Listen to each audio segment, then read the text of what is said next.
So a while back, I was communicating with a friend over text when, believe it or not, I found something that they sent to be quite off-putting. As I began to think about it and consider it, I became greatly offended and was quite upset with them. It wasn't until about an hour or so later that I realized the entire thing was a misunderstanding and I was upset at my friend for nothing. Boy, did I feel like a jag-off. It's humbling moments like these that one realizes they were wrong. It's times like these that bring one to moments of deep self-reflection on their character, their actions and behavior, and the consideration if they were truly wrong or not. And in the case of the new Lilo and Stitch remake, I'm glad to say I wasn't. Well, now you've gone and done it! So, folks, here we are finally. Everyone knew that this moment was coming, just like that lovely appointment for a root canal. Actually, in one of those moments of deep self-reflection, a root canal would be more pleasant than this steaming pile of garbage. It takes quite a bit for me to want to get up and walk out of a movie, especially when I'm only a quarter of a way through it, and the Lilo and Stitch remake was no exception to that. Captain America: Brave New Bold Unused World Planet Globe was at least stupid enough to keep me laughing.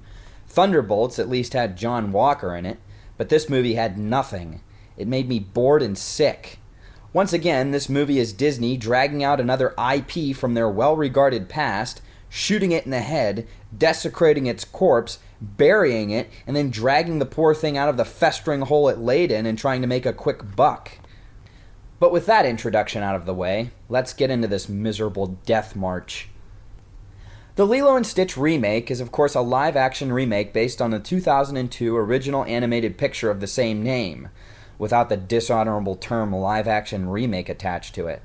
Honestly, I'm not really sure what Disney is thinking when they attach that title to something anymore. Maybe they just want to make people hate their movie preemptively. Now, after I went to the theater to see this movie, I went ahead and rewatched the original to compare the two, and good grief, the contrast is stark. The movie begins in a similar way, but handled in a far worse manner than the original. The very first thing I noticed was how bad the CGI was. This movie comes across as far too animated to be considered live action. I mean, were they even trying with this movie? If this was going to be such a big problem for them, why even make a live action remake? I don't even know what the purpose of remakes are anymore if we're going off of Disney's standard. The next problem that we immediately run into is that Jumba doesn't even have his cool accent from the original.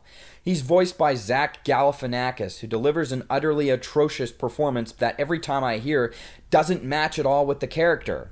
The council scene is also incredibly off and untrue to the original. The movie starts off on the prison transport ship Durgan that was originally piloted by Captain Gantu, whose presence is also notably missing from this movie. What did they do with him? Why did they cut him out? In the original, they immediately introduced that there is a serious trial being held by the Galactic Federation at their very own headquarters on the planet Turo. Instead, they do it on the ship, which takes away from the seriousness of the trial. Why do they hold the trial on the ship instead of the planet? What was so hard about showing the extra few moments on the Galactic Federation headquarters? There was no need to remove it. This whole thing comes across as not only lazy, but more like the people who remade it didn't even watch the original film. In the original, the trial actually comes across as though it were real and conducted by smart and well-intentioned beings. Now, it's in this scene that we're finally introduced to fake Stitch, and I'll explain that later, who is brought before the fake council alongside fake Jumba so he can be reviewed and the trial can be conducted. For some reason, they show flashbacks to Jumba basically playing with Stitch and trying to destroy him and acting like a buffoon, which is strange considering Jumba is supposed to be the one to have made Stitch and also be evil genius. But apparently that's been forgotten also because Jumba loses to Stitch in a game of chess where Stitch isn't even restrained. If Stitch is the monstrosity he claims, why would he let him run free in a room? Another noteworthy criticism is that Jumba comes across as a total moron the entire movie. He's a completely unlikable character, and I will explain that as I go as well. Continuing on from there, though, the beginning sequence, and in fact the entire movie, is extremely rushed and choppy, which is strange considering this movie is longer than the original by a whole 23 minutes. Which is another problem I have with this movie. This movie's runtime is a total of 1 hour and 48 minutes, and every second felt like an eternity. I was not entertained. They had more time to explore the amazing aspects of the original, and they wasted all of it. The original conveyed far more information in less time, and it felt fuller than this. But we'll be moving on from there. Stitch escapes in a similar manner to the original, but again, the whole thing is just rushed, and all of the comedic lines in this movie that they stole from the original come across as hollow and empty. In fact, every line that they stole from the original comes across as hollow and empty. For instance, the scene where Stitch takes the red police cruiser, I have both clips, so allow me to compare the two for you. Here's the original. Yeah, he took the red one. And here is the remake. He took the red one. How could they not even get that simple line right? It's not that hard. The comedic delivery is nowhere near as close as that of the original. And another issue is that they don't even feel like they're given the opportunity to rest. There's so many lines throughout the remake that are plundered from the original that come across as, again, hollow and empty. Every line in the original had passion behind it. Meanwhile, every line from the remake comes across as lame and boring. Another instance of this exact same issue is when the Grand Councilwoman demands to know where Stitch is. I will once again allow the original and the remake to speak for themselves in this regard. Where is he? And here we have the remake. Where is he? Do you see what I'm saying? This is the entire mood of the remake.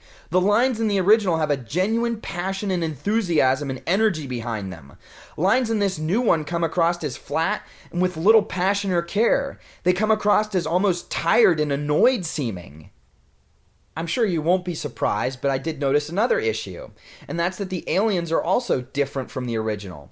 And I don't mean in terms of design necessarily, but in terms of character. The aliens in the original come across as intelligent and virtuous, benevolent, but once again, in contrast to that is the remakes. The aliens in the remake seem more stupid and buffoonish and mean-spirited. There's this running joke in the new one where a certain alien keeps asking if she can blow up the Earth, and the councilwoman regards her with respect while acknowledging she's a psychopath. Well, that certainly is inconsistent because she put away Jumbo because he was a mad scientist that made Stitch. How does that make any sense? What is this, you're either with me or against me? What kind of logic is that? The High Councilwoman also comes across as stupid, arrogant, and rude, while in the original she was compassionate but rule-abiding. There was a huge theme of the aliens in the original, and it seemed present in all of those who were part of the Galactic Federation. They were rule-abiding, but not devoid of compassion. They cared about things, but they also knew what needed to be done for the safety of the galaxy. That does not seem present by any standard in this new and improved remake.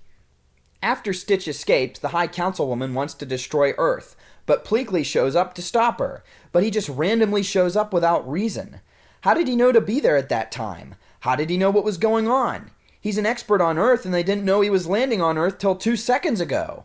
While in the original, I want an expert on this planet in here now. that was not that hard to include. What a lazily written movie. What, was it written by Boogie? In this movie, for some reason, Pleakley is obsessed with giving hugs, and it seems like it came out of left field. Like, are they trying to come up with something? You didn't need to come up with anything. You had all the material you needed. You had a whole movie on it. You literally had the playbook. What the heck? A 1-to-1 ratio remake would have been preferable, or even better if you really wanted. Maybe just re-release the movie in the theaters. There was no need to waste money on making this movie. Aren't you losing enough money as it is? Anywho, Pleakley and the Grand Councilwoman have a talk, and she decides to send him on the mission to retrieve Stitch, and for some reason, Jumba just so happens to be being escorted past them in the main control room. Why would you let this felon in here? Where is he going? Where are you taking him? Why would you allow him in the room that controls the ship? But anyways, past that, the Grand Councilwoman decides to send Jumba and Pleakley to retrieve Stitch. This is, of course, where we are introduced to Lilo, who is yet another problem in this movie. Now, I'm not hating on this actress at all by any means, but she just cannot deliver the performance that's required of her. She can't really act, and that's not her fault. It's just she's really young. Lilo in the original is far more expressive and emotional, and that's because they were able to do it using animation. This is yet another problem with doing a live-action remake compared to sticking with the original. There are far too many expectations and variables of a live-action remake instead of an animated movie. It's not just the CGI that poses a problem, it's the delivery, pacing, everything gets thrown off. It's not impossible to pull off, of course, but at this stage in Disney, it's very unlikely. So Lilo is shown to be swimming around underwater, delivering her sandwich to Pudge. When she comes up, she is strangely covered in seaweed, which seems unnecessary. We don't see how she got covered in it, just that she is now covered in it. Why wouldn't she pull it off herself before she comes up? Lilo also is assassinated, of course, and she's now made into a thief who steals from people's fishing lines and also lets people's chickens loose. She says it's because they deserve their freedom. What? Does she have no understanding of the ecological system in Hawaii where she lives and where she was born? Them being kept in their cage keeps them safe from predators, you moron! They're in the pen for a reason. Besides that, do you have any idea how hard it is to get chickens back in their coops? I grew up raising chickens, and they are incredibly hard to contain. I spent many evenings hunting down the chickens to put them back in their coop. Now sure, sometimes they may know when to go back, but not all of them do. Some chickens are pretty dumb. Like Lilo. It's at this moment that she realizes she's late to her dance class and then runs there, but on her way, shouts, "Sorry," when there's literally no one in her way. Apparently, Lilo is not only a kleptomaniac animal rights activist, but also someone who also struggles with schizophrenia. She arrives at the dance hall late like in the original, except this time it's not a practice, but a performance. She looks out to see that the chair she has assigned for her sister Nani is empty. This is, of course, where we introduce Nani, who's also a victim of assassination in this movie. Now, she doesn't come across as insufferable as the other characters try to tell you she is, but she does appear somewhat likable, but overall, she's very bland. In the original, Nani comes across as a good, strong older sister who cares for her sister Lilo deeply and will do anything she can to protect her and be there for her. Yet in this remake, she acts like she's tied down by Lilo. As Lilo dances in front of the audience, she gets shoved by one of the girls who previously told her she doesn't belong. There are, of course, similar things directed at Lilo as the original, but they by no means deliver it in the same way that makes the viewer feel it. She then shoves the girl off the stage, which I'm surprised they allowed her to do, but I prefer the original where she punched Myrtle and even bit her. Lilo doesn't come across as insecure and pitiable, but just cocky and annoying in this one. She seems far more sure of herself. Lilo in the original came across more like an outcast. She was lonely and wanted to fit in desperately, but was saddened because she couldn't. In the new one, she seems more confident and happy not to fit in. After this incident, Lilo goes back home as she did in the original and sings Elvis songs, and Nani arrives to find the house locked. But in this scene in particular, I noted that it was quickly sped up at one moment. This is yet another issue with this movie's editing. The original was once again far better and superior and more comedic.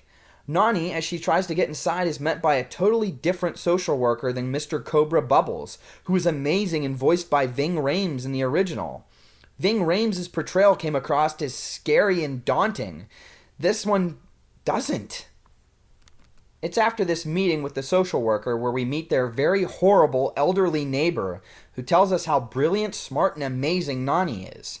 Everyone in this movie keeps saying this, but it's never demonstrated at all. Now, I don't particularly care for the rule show don't tell, but this is an instance where it can and should be done. This is not the most problematic issue in this scene, however, as we have a far larger issue that infuriates me even further. Get this!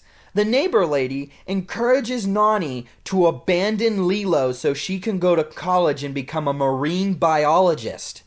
She follows this up by saying, "If you need anything, let me know. We're Ohana." Yeah, right, lady! I'm not believing a word that comes out of your mouth. What makes you think I'm going to trust you after what you just said? Yeah, Ohana means family, huh? More like Nohana. I mean, do you really think I would consider you family after you just told me to abandon my kid sister to the foster system? What an awful, evil old bag. She then says that she knows it's been hard for Lilo. What does she care? She just told Nani to abandon her. Isn't the point of Ohana that no one in the family gets left behind? Does she even know what the word Ohana means? What does she think Ohana means? Everyone for themselves? Maybe she's thinking of the type of family that beats you and abuses you. The real words they should have chosen should have been mija mija, which means lonely, or paakiki, meaning selfish or hard-hearted.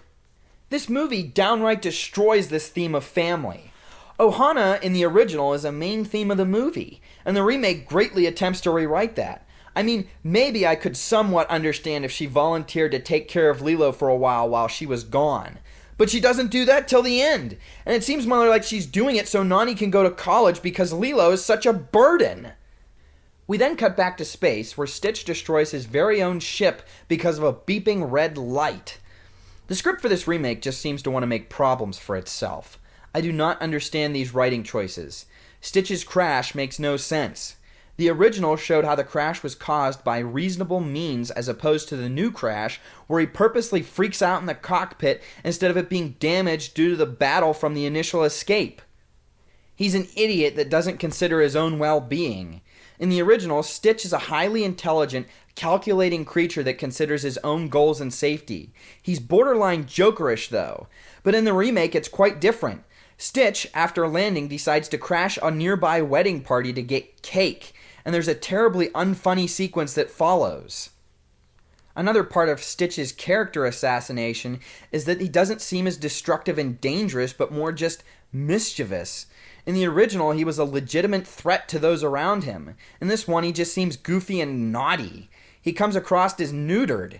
Stitch is then hit by a truck again and put in a dog shelter. Again, the original did it better. Jumba and Pleakley then arrive on Earth to track and capture Stitch, and they disguise themselves as actual humans. This wouldn't have been such a terrible idea, but again, it just doesn't work compared to the original. Both of these characters do not play well off each other compared to the original. In the original, they had chemistry, as opposed to this one where they have little to no character besides being buffoonish idiots.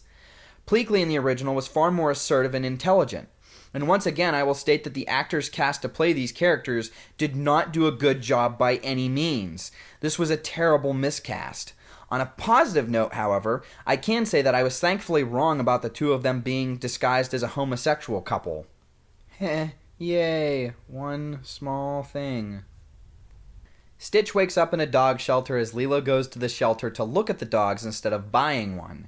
In the original, Nani takes her to the dog shelter because Lilo, the night before, prays and asks for an angel to be sent to her. In this one, Lilo does something similar, but I'm incredibly surprised that Disney would allow anything even remotely resembling Christianity to be in this movie. Anyways, Lilo goes to the dog shelter to look at the dogs, and the neighbor lady gives her a thing of pepper spray. Who gives pepper spray to a 6-year-old? What an irresponsible woman! She obviously has no care for Lilo at all. There was one scene, however, that made me slightly smile, and it's when Lilo was told by the dog shelter lady that she couldn't bring candy inside to feed the dogs. That's it. Stitch, meanwhile, tries to escape and is shot at by Jumba, who then shoots Pleakley by accident, knocking him out. Stitch retreats back inside and meets Lilo, and it's somewhat similar to the original. After Lilo gets Stitch, they're in town and he steals an electric vehicle from Myrtle, and he somehow rewires it to run better than any Tesla invented. Why? Why didn't they stick with the tricycle idea? It made perfect sense because how strong and fast Stitch was. You can't rewire an electric vehicle toy that runs off of a very small battery to run like that. This movie makes no sense. To my great surprise, they did introduce Cobra Bubbles in this movie, but he is also sissified and is made far less daunting and scary as he was from the original. Later on, Stitch and Lilo are riding with Nani in their truck, and Stitch throws a CD out the back window, which causes a CGI car to swerve. Wouldn't this be addressed by the other driver? Shouldn't Nani make sure that they're okay? But it's even worse that how obviously bad the CGI is. Was it really that hard to get a real car and make it swerve on the road? While they're driving, they almost run over fake Jumba, who just so happens to be dragging fake Pleakley's body across the road. And for some reason, they make no big deal out of this, but simply make a small remark. Why wouldn't you be concerned about seeing this? You see a man dragging another man across the road and you don't call the police? Why? Does this happen regularly in Hawaii or something? Wouldn't one of the other drivers call the police? This would be a serious issue with serious implications. What if he was a murderer or a kidnapper? Wouldn't you care for this poor other fellow who's being dragged? Lilo and Stitch then join Nani at her work that evening like in the original, but they cause far more mayhem, and Lilo just goes along with it to vandalize the place. How would this be acceptable at all? Lilo isn't an outcast, she's a juvenile delinquent apparently. Stitch eventually freaks out, and there's all sorts of crazy jump cuts that make no sense at all. The cinematography in this movie is incredibly shoddy. Who would even let someone direct a movie like this? It's like Stitch was in the editing room when they were doing it. So Nani gets fired and they start looking for a new job. In the original, Cobra Bubbles tells Lilo that while Nani is looking for a job, that she is to be making Stitch into a model citizen. In the remake, this is cut, however, when it could have been easily included. In the original, Stitch's change comes across as far more natural, as he gets introduced to different and new things that are outside of his normal inclinations of destruction, as he sees there's far more to life and there are things to enjoy, as he sees and realizes that his destructive tendencies hurt those around him and bring sadness to others. In the remake, it seems very forced, and his character just comes across as a poor attempt at imitating the original. Like the original, Nani is of course unable to get a job, and so David takes her, Lilo, and Stitch surfing, and they're eventually caught in an attack by Jumba and Pleakley, who are trying to get Stitch. Now it's after this that Nani prepares to lose Lilo, and they have a moment that is nowhere near as emotional and touching as the original. Stitch doesn't even get his touching "I'm lost" moment. The movie carries on, unfortunately, and eventually Jumba and Pleakley get fired as per the original. Except in this one, it's very clear that Jumba is now the main villain. His character is awful in this movie. Jumba in the original came across as thoughtful and sympathetic, even diplomatic to a degree. He had an objective goal, but he didn't utterly despise Stitch and hate him for the sake of hating him.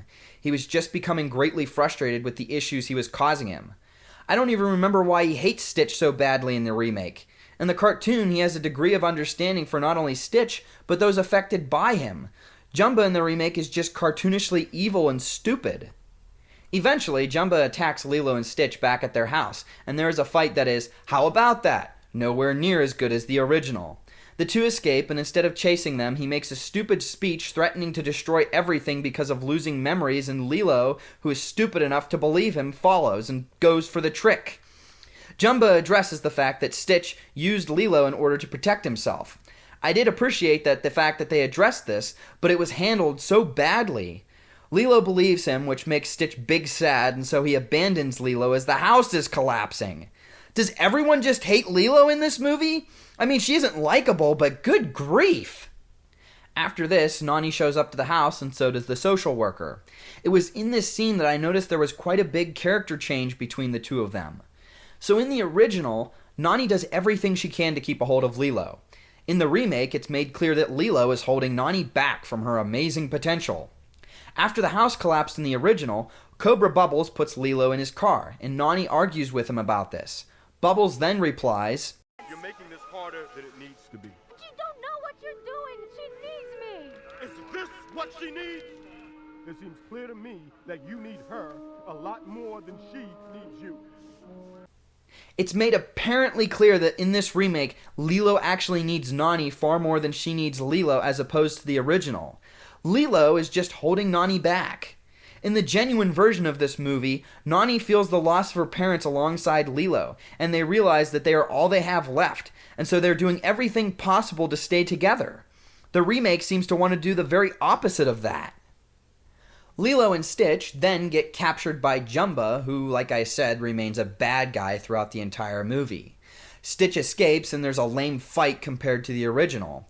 Their ship crashes, and Stitch falls to the floor of the ocean like a lead weight. Nani goes out to rescue them, and there's like a 5-minute screaming match where Lilo begs Nani to not leave Stitch behind. Nani keeps denying this, and actually begins to leave until for some reason she changes her mind. She is unable to resurface with Stitch, however, and so gets to use her awesome powers that are only shown in picture form from earlier, of her walking on the ocean floor carrying heavy objects. In the original, Stitch just couldn't swim, which made far more sense. His molecular density was too great, sure, but he wasn't like a 50-pound lead weight. Nani then, of course, makes it back to shore carrying Stitch, and there's a fake death because there's no stakes in this movie, and Stitch revives. The Grand Councilwoman arrives and rescues Jumba from the bottom of the ocean and comes to take Stitch into custody. The Grand Councilwoman, I once again noted, came across as cold and vindictive and evil. She seemed to originally want the good of the galaxy, but now she just seems sadistic in this one. And then, of course, Stitch talks to her and they let them keep Stitch.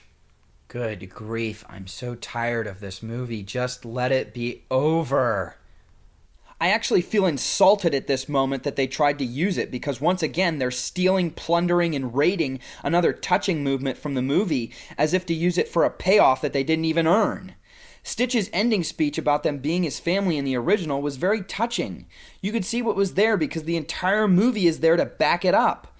The remake has the equivalent of the French during World War I and II behind it to back it up. There's nothing there. The speech, though basically the same in words, only brings to mind happier times, and when used in the context of this movie, feels meaningless and void. Everything about it is a terrible surface-level venture. Unfortunately, there's more. It then seems like Lilo is going to be taken away, but the neighbor lady finally suggests for Lilo to live with her while Nani goes to college. So she apparently didn't suggest this sooner. And then Nani leaves and does marine biology and deserts Lilo because she's strong, smart, and an independent woman. What a jerk! I mean, really? The two of them recently lost their parents and her sister is 6, and she thinks that now's the best time to go off to college? Even with the neighbor woman offering to hold on to Lilo, this is a terrible and selfish choice. And what's even worse is the neighbor lady tells Nani, you don't have to leave yourself behind. What? So that's the grand message of this movie? Serve yourself. This whole movie is an affirmation fest for Nani without actually showing who she is. She's an awful jerk who abandons her sister who recently lost her parents. This movie is such an unspeakable travesty. I don't even have words for the irritation this movie brings me. Nani then tells Lilo that she will always love her. Oh yeah, sure. You're really proving that one, sis. Love you too. Nani is then apparently at college and misses Lilo. And for some reason and somehow, she uses the portal gun from Jumba to visit Lilo, which makes no sense because it was made clear that you could only make portals where you could see. This completely breaks the mechanics of the gun. But anyways, that's not the only thing that's broken in this movie. Attempting to comprehend what the people who wrote this was thinking would probably give someone a traumatic brain injury. Did the people who wrote this script really think that this was a marginally improved or even on the same level as the original? This movie is a passionless, pointless, dried up carcass. I truly despise this movie. It has taken a great film and made it into something abominable. It doesn't come across as an intelligent movie for all ages like the original. I mean, did the writers even see the original movie? This movie was so incredibly boring and slow as well. The original came across as far more expressive and exciting. I mean, they took the biggest theme from the movie and made it mean nothing. Disney hates families. At the end of this movie, I did not feel good or warm inside at all. I felt sick and betrayed. Which isn't surprise. Why was I expecting that I shouldn't feel betrayed? The original made you feel happy and excited for them. When the original ends, you feel good and happy. The remake just makes you feel miserable and unsatisfied. And what's more is how much more was conveyed in a much shorter movie than the remake. After I watched this movie, I wanted to gouge my eyes out. It just made me want to watch the good version of this movie. The original. Everything about it comes across as rushed. The character development, the plot, everything. It's a rushed, bad mess. When I watched the original to compare to this movie, I couldn't help but continually get drawn into their world. I kept rewinding because there were so many scenes that I found enjoyable and fun and sad. The dialogue made me empathize and sympathize with Stitch and Lilo and Nani. I did not feel anything for any of the characters in the remake other than disgust. Not once did I feel immersion in the remake. This remake, compared to the original, gets a 0 score from me. In fact, this movie gets a 0 score as a movie in general from me. They should have just called it Invasion of the IP Snatchers. It was cinematic arson. Disney once again destroyed another one of their beloved stories. Lilo and Stitch is dead, and Disney killed it. It deserves a proper funeral, not for its grave to be desecrated and danced on. As we're coming to the end of this video, my recommendation to the viewer is go see the original movie. Save your money and don't waste your time with this perversion of the original. It is leagues ahead of this piece of scum that attempts to ride the coattails of something great. Now, with that being said, I'm going to be ending my video here. It's over. Oh, it's over. Thank goodness. Thank you once again for taking the time to watch this. As always, if you have any thoughts, feel free to put them below. Have a nice day and God bless you.